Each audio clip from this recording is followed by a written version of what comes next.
using them to build sturdy homes and gardens on their floating platform. One day, while Mira was gathering wood, she noticed the water lapping aggressively against their platform. The river seemed angry, as if it did not want them there. Despite this, Mira knew they could not give up. They needed to keep building to survive. "Look!" shouted her best friend Leo, pointing to the horizon. A dark cloud was forming in the sky. It soon became clear that a storm was coming. Mira felt panic rise in her chest. If the storm hit, it could destroy everything they had worked for. "Everyone, get ready!" Mira called out. "We need to secure the platform. Let's tie everything down." The group sprang into action, rushing to hold down their belongings as the wind began to howl and the water swelled. As the storm raged, Mira could see the river rise higher. It felt as if the serpent was trying to reclaim its territory. But Mira refused to back down. She imagined their home as a beacon of hope, a symbol that they could survive against all odds. Suddenly, a loud crash echoed as a giant wave hit their platform. The group clung to each other, fear clutching their hearts. But Mira shouted, "We can't stop building. We have to make it stronger." With every ounce of strength they worked, reinforcing their home even as the storm threatened to sweep them away. Hours passed, and eventually the storm faded. Mira and her friends looked around at their floating sanctuary, battered but intact. The serpent had tested them, but they had prevailed. "The river only wins if you stop building," Mira whispered, knowing they would continue to fight and create a future, no matter how daunting the challenge. Sighed to find that the old rope crossing had been destroyed. Panic set in. The side of the village that relied on the river for food, medicine, and friends was now cut off. People rushed to the riverbank, shouting in worry. "What will we do?" cried a mother holding her baby. But amidst the chaos, Lena stood quietly. Her heart raced, but she felt a spark of determination. She knew she couldn't just stand back and watch her village suffer. "I will build a bridge," she declared, her voice steady despite her shaking hands. The villagers turned to her, their faces puzzled and doubtful. "You're too young," muttered old Thomas with a frown. "You're too small to fight the river," added a worried neighbor. Lena felt their doubt but refused to give up. She grabbed her tools and began to work.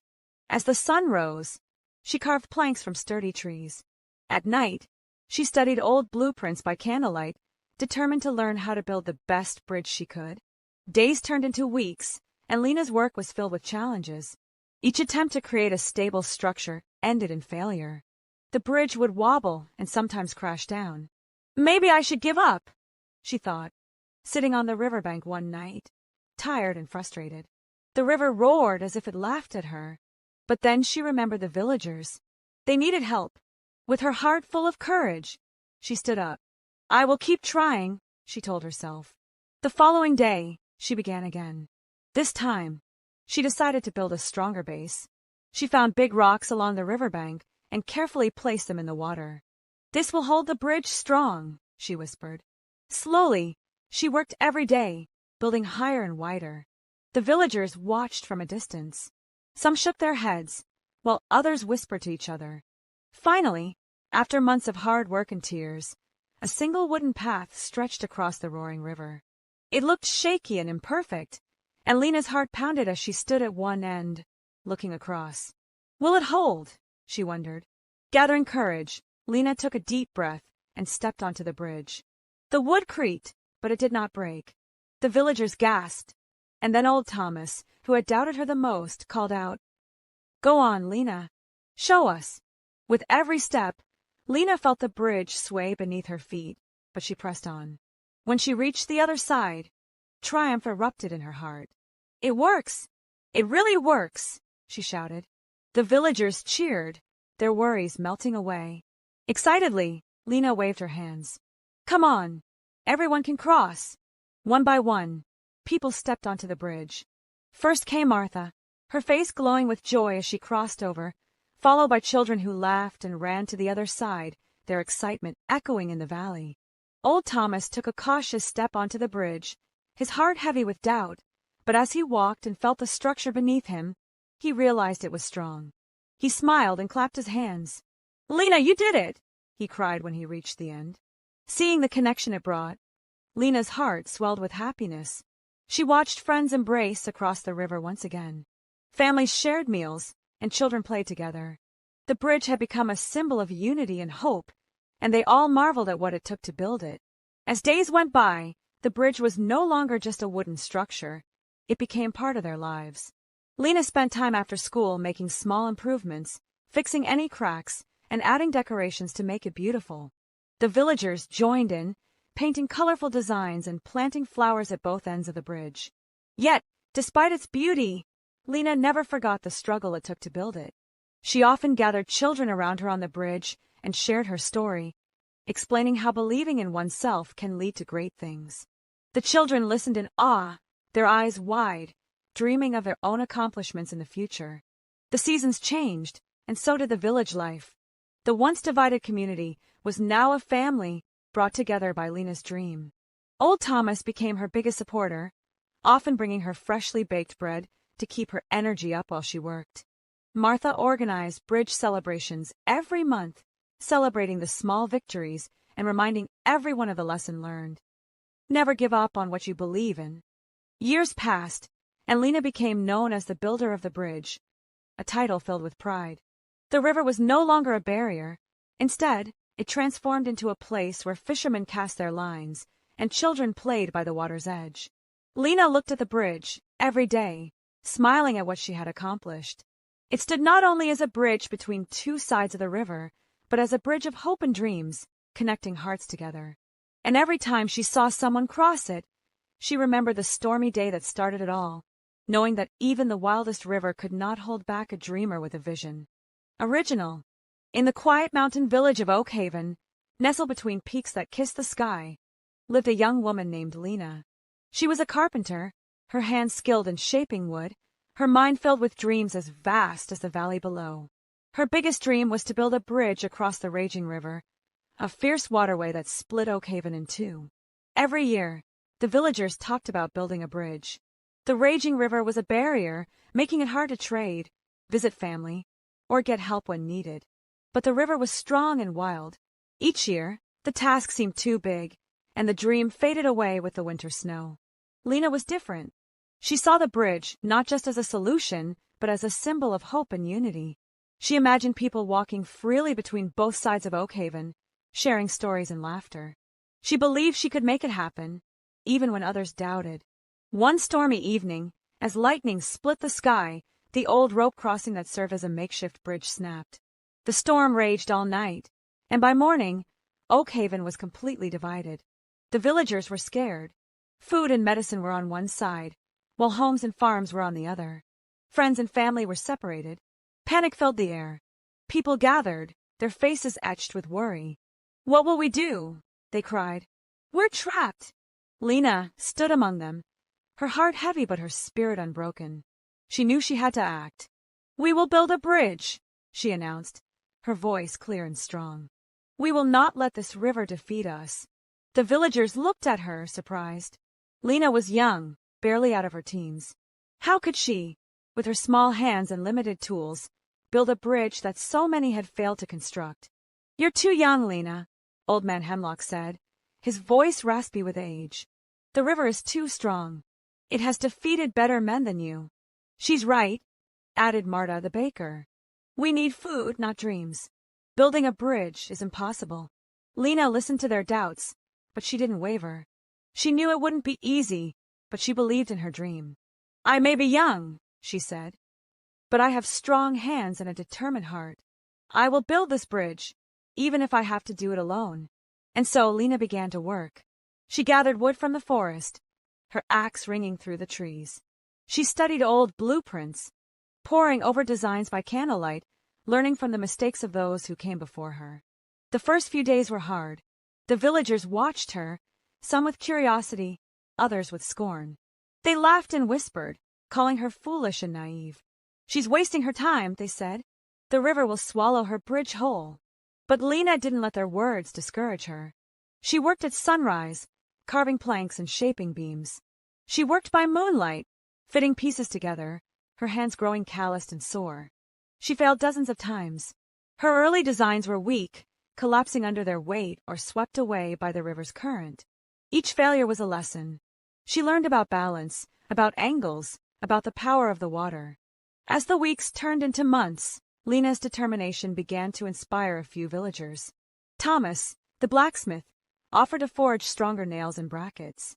Sarah, the weaver, brought her food and water, encouraging her with kind words. Even Old Man Hemlock, who had been the most skeptical, started to watch her work with a glimmer of hope in his eyes. Lena's bridge began to take shape.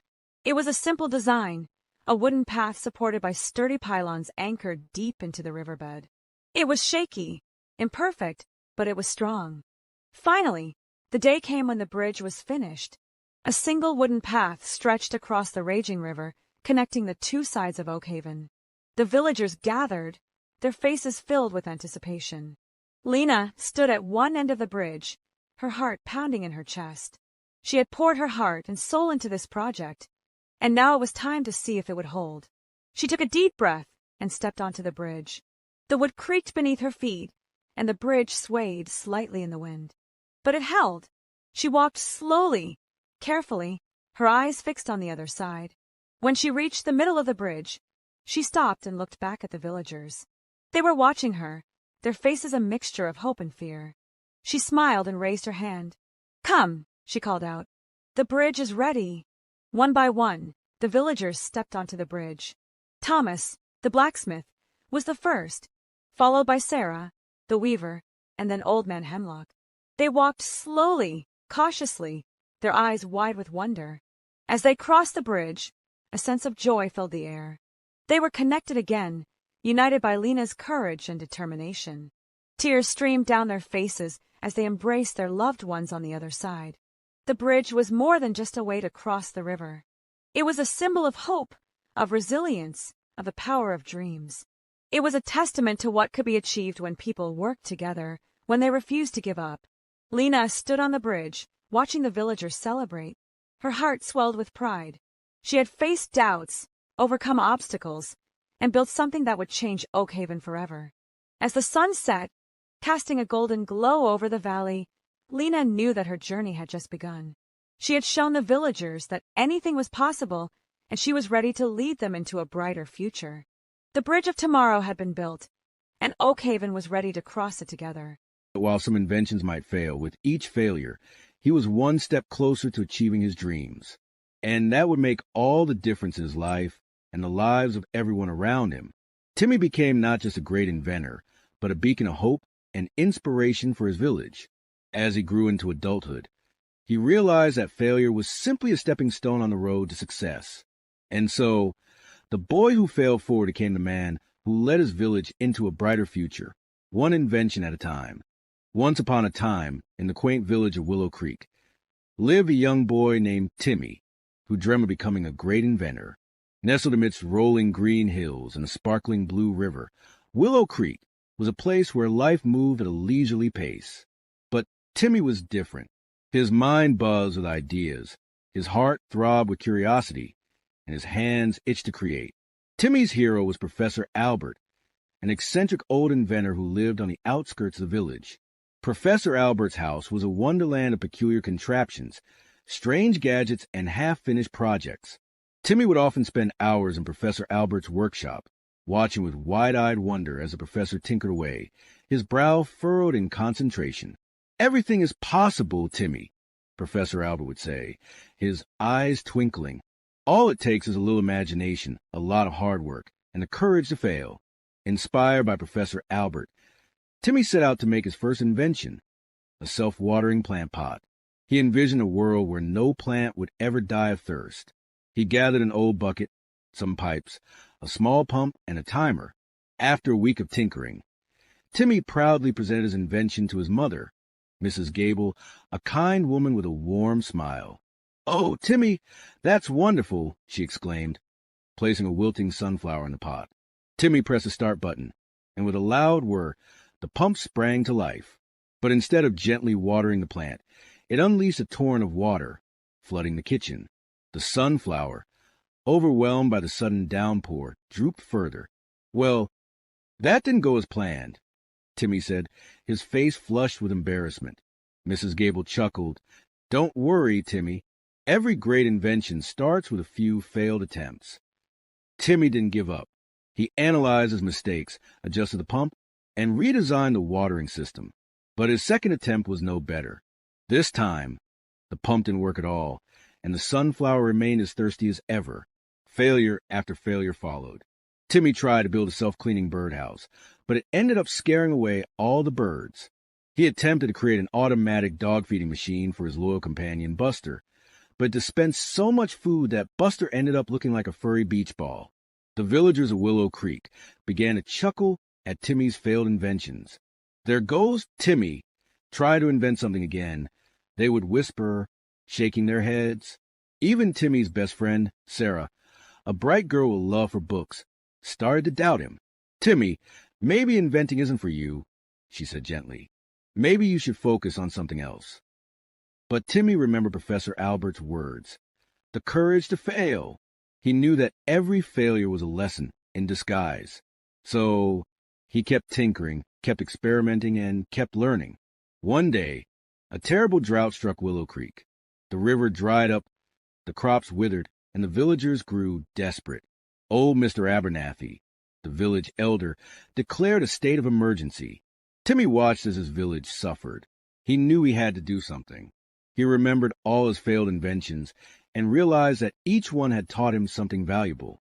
He had learned about pumps, pipes, motors, and timers. He had learned about the importance of precision, the need for testing, and the value of perseverance. An idea sparked in his mind.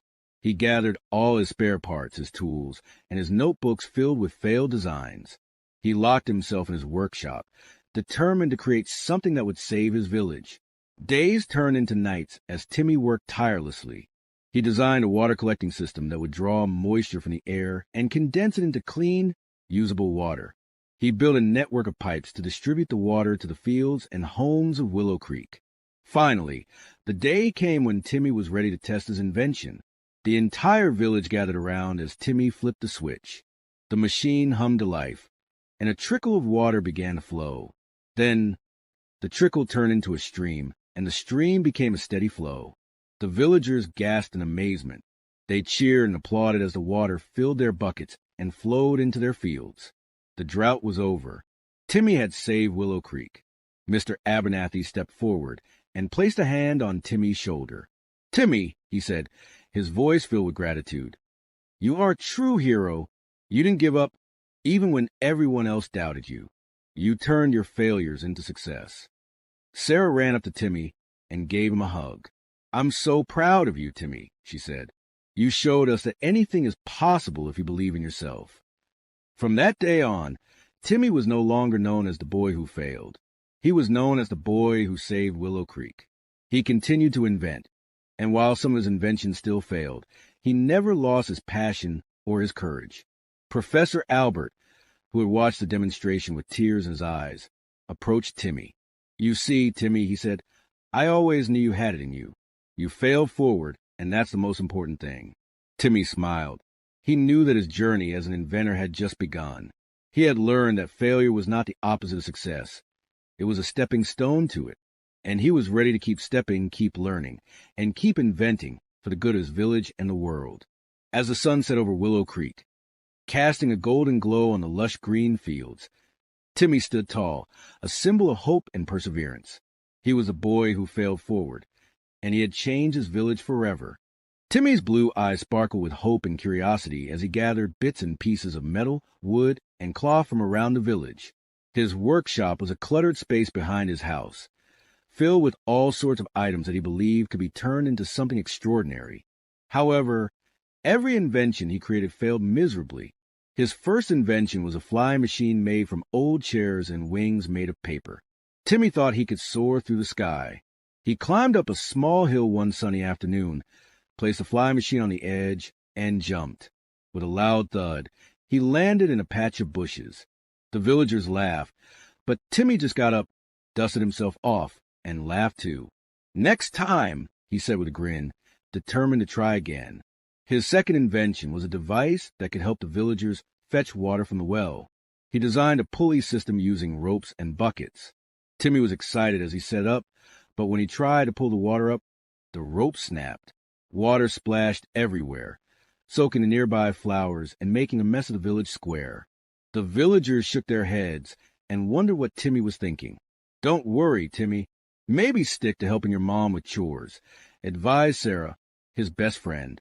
Sarah was always kind and supportive, even when things went wrong. Timmy smiled at her encouragement. "I won't give up, Sarah.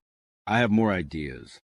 With renewed determination, Timmy worked on a new invention, a bike that could help everyone travel faster. He collected old bicycle parts and spent days putting them together. Finally, the moment arrived when he could test it out. Unfortunately, as he rode down the path, the front wheel wobbled and broke. He crashed into a bush and landed face first in the leaves. The villagers couldn't help but laugh again, but Timmy just laughed harder. "Okay, maybe not a bike," he shouted, scrambling to his feet. Days turned into weeks, and Timmy faced many more failures. He tried making a robot to help with chores, but it just danced and fell over. He built a machine that was supposed to cook food, but it almost set the kitchen on fire. Each failure seemed worse than the last, but instead of feeling sad, he soaked up the lessons. He would sit with Sarah and discuss what went wrong after each invention, scribbling notes in his little notebook. "You see, Sarah, every mistake means I'm learning. One day, I will get it right," he declared. Then, one hot summer day, Timmy sat in his workshop, feeling a bit discouraged. The sun blazed down, and he heard his mother calling for help in the garden. They needed a tool that could make work easier. An idea popped into Timmy's head. What if he created a multi-use tool that could help with many chores? He grabbed his old notebook, where he jotted down all his thoughts. Excitedly, he sketched the tool. It could dig, scoop, and even help plant seeds. With new energy, Timmy gathered materials. He worked long hours, sometimes late into the night, pouring his heart into creating the tool. Finally, after weeks of hard work, Timmy completed his invention. It was a surprisingly useful-looking tool, with a big scoop on one end and a sharp edge on the other. He called it the Super Helper. The next day, Timmy invited the villagers to his workshop for a demonstration. Nervously, he stood in front of a group of curious faces. His mother was there, along with Sarah, Mr. Johnson the farmer, and a few other villagers. With a deep breath, Timmy explained how the Super Helper worked. "This can help us dig, scoop, and even plant seeds. It will make our work easier." He started to dig a small hole in the ground. The villagers watched in surprise as the tool worked perfectly, making digging easy and quick.